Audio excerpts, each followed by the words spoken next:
Muchas gracias a N+, por permitirme usar este material que realizó su coordinadora del Departamento de Datos, Fernanda Caso. Hizo un trabajo extraordinario. El gran ganador con la nueva Suprema Corte de Justicia de la Nación. Análisis de los fallos de los ministros. ¿De qué estamos hablando? De cómo el equipo de datos de N+, pasó semanas analizando cómo ha funcionado la nueva Suprema Corte de Justicia de la Nación y los datos, Fernanda, son claros. Es la Corte, me dices, menos eficiente, menos diversa y más cercana al partido, al poder, al régimen. ¿Cómo estás, Fernanda? Felicidades, buenas tardes. Qué gusto saludarte, Joaquín. Así es, llevamos semanas dedicados a analizar sentencias, a revisar las sesiones de la Corte, a ver cómo se dieron los votos en las versiones estenográficas, ¿no? Porque ni siquiera están computados en muchos casos. Y lo que encontramos fue brutal, porque uno a uno los temores que muchos tenían sobre la nueva Suprema Corte se han ido cumpliendo. Eh, Entramos a hacer el análisis intentando un poco como dilucidar, bueno, se decía que esta corte iba a ser más eficiente, que la austeridad iba a ayudar en algo, vamos a ver si esto realmente ha sucedido. Y lo que empezamos a encontrar, el primer dato que encontramos fue un comparativo entre la corte anterior y la corte actual, que nos dice que en el periodo de septiembre a enero, es decir, los primeros 5 meses de trabajo de la corte, esta corte resolvió 920 sentencias. Si comparamos esto con la corte anterior, estamos hablando de una reducción del 40%. La corte anterior resolvió 1,530 sentencias en el mismo periodo. ¿A qué se debe esto? En parte Sí, estructurales que hizo la propia reforma judicial.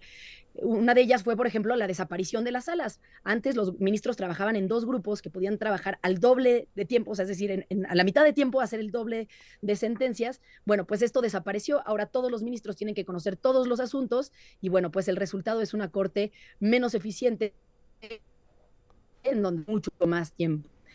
Después nos metimos a investigar, bueno, más allá de los cambios estructurales, qué está pasando en cada una de las ponencias con cada uno de los ministros.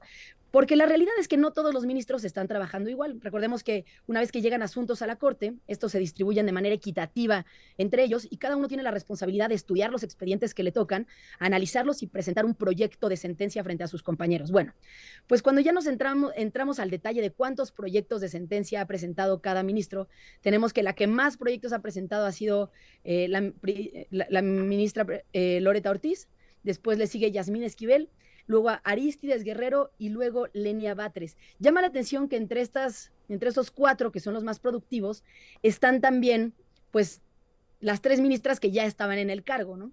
Y esto lo que nos demuestra es que el primer mes de trabajo hay un pequeño sesgo, y es que las tres ministras que estaban en el cargo durante todo el tiempo de campañas y de la transición continuaron trabajando en los proyectos que ya tenían. Así que cuando entró la nueva corte ya tenían muchos proyectos que presentar. Por el contrario, los ministros que apenas entraban, pues estaban comenzando a estudiar los expedientes. De hecho, durante el primer mes de trabajo la mayoría de ellos no entregó nada. Si quitamos ese primer mes, el de septiembre, y nada más evaluamos de octubre a enero, lo que tenemos es completamente distinto. Las tres ministras que ya estaban en el cargo bajan. eh, de hecho, la que se va al último lugar es Lenia Batres con únicamente 40 proyectos de sentencia presentados y quien se va al primer lugar es Arístides Guerrero con 117 proyectos de sentencia. El resto de los ministros están más o menos ahí alrededor de los 68, 70 bajos, pero pues sí, lo que vemos es que ha habido un menor desempeño de las ministras que ya estaban en el cargo en los últimos meses. Cuando terminamos de hacer todo este análisis numérico de cuántas sentencias se han hecho, quiénes son los que más han trabajado y quiénes son los que menos, pues ya nos metimos a los votos. Entramos específicamente a las acciones y controversias, que son las disputas que se dan entre el poder, ¿no? Entre la federación y los municipios, entre los municipios y pues algunas otras instancias, ¿no? Por ejemplo, puede participar la fiscalía, el INE, etcétera. Y lo que encontramos es que ya se empiezan a mostrar bloques de votación, ¿no? Grupos de ministros que votan en un determinado sentido.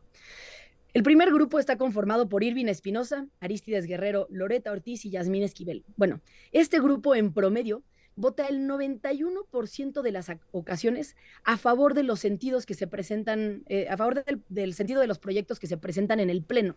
Es un grupo muy compacto, muy sólido, que pues además entre ellos prácticamente siempre votan igual. Luego sigue un segundo grupo que está conformado por Hugo Aguilar, Sarirene Herrerías, Giovanni Figueroa y María Estela Ríos. Ahí está el presidente de la Corte. Ellos votan en promedio 83% de las ocasiones a favor del sentido de los proyectos. Lo que estamos hablando es que en general, en toda la Corte, se vota casi siempre a favor del sentido de los proyectos. No, digamos, hay diferencias menores entre un grupo y otro, pero en general se vota a favor del sentido de los proyectos. La única ministra que vota distinto es Lenia Batres. Ella únicamente se suma al resto de sus compañeros en este sentido en el 64% de las ocasiones. Entonces tenemos dos grupos muy claros de votación y por otro lado Lenia Batres que vota muy distinto a ellos y esto se nota pues en las coincidencias que tiene con otros compañeros, no únicamente a favor o en contra del sentido de los proyectos, sino en general, ¿no? Es la quien menos tiene coincidencias con cualquiera de sus compañeros. Una de las grandes preguntas que había cuando se llegó la nueva corte es qué tanta diversidad de opiniones iba a haber, ¿no? Pues si todos llegaron dentro del mismo modelo propuestos por, ¿no?, el mismo partido en el poder, pues qué tanto iban a haber realmente discusiones internas. Y lo que encontramos es que en el 61% de las sentencias de acciones y controversias particularmente, prácticamente no hubo disidencia.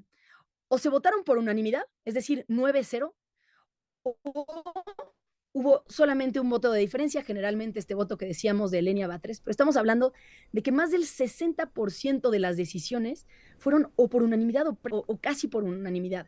Únicamente en el 38% de los asuntos hubo otro tipo de combinaciones en donde se pudiera ver que hay pues visiones distintas del mundo, del derecho o de la aplicación. Esto, bueno, pues naturalmente se explica con los grupos de votación.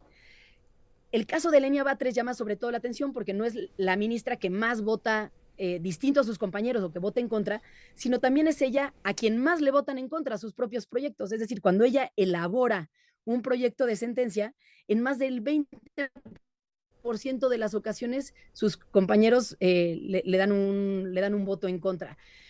Esto es relevante particularmente porque Lenia Batres va a ser la próxima presidenta de la Corte. Por como quedó establecido en la Constitución y en las leyes, a ella le va a tocar, cuando salga Hugo Aguilar, ser quien coordine los trabajos.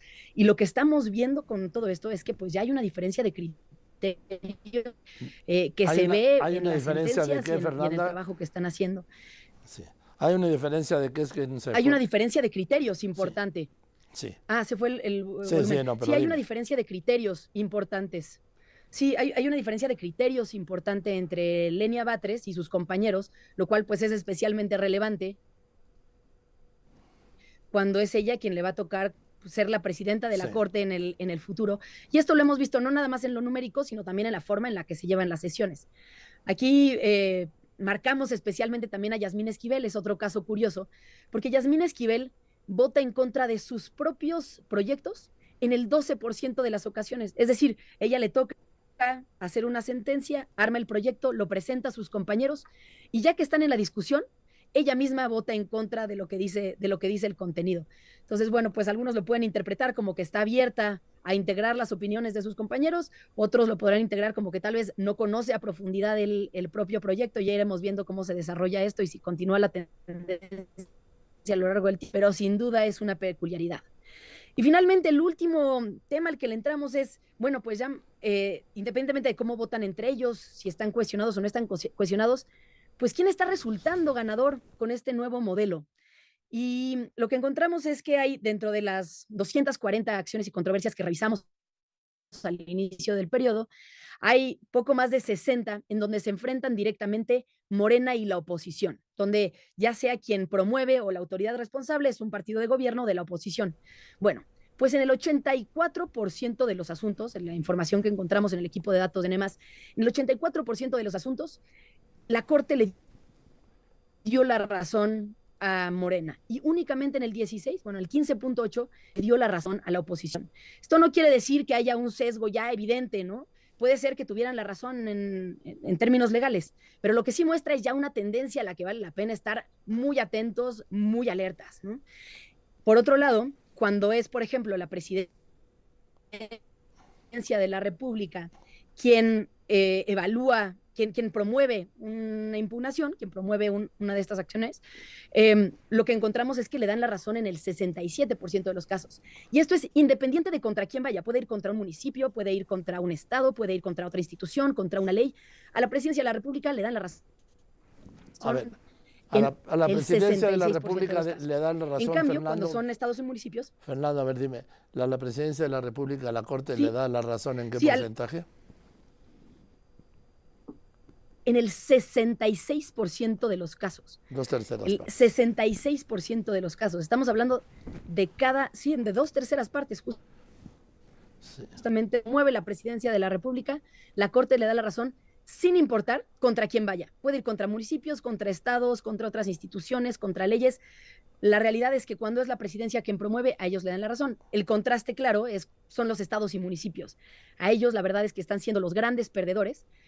Únicamente les dan la razón en el 28% de los asuntos. En el resto o se los desechan o no les dan la razón. Así que bueno, pues son ellos quienes están quedando más lejos del poder, no únicamente los partidos los gobiernos de oposición, sino también los gobiernos más pequeños.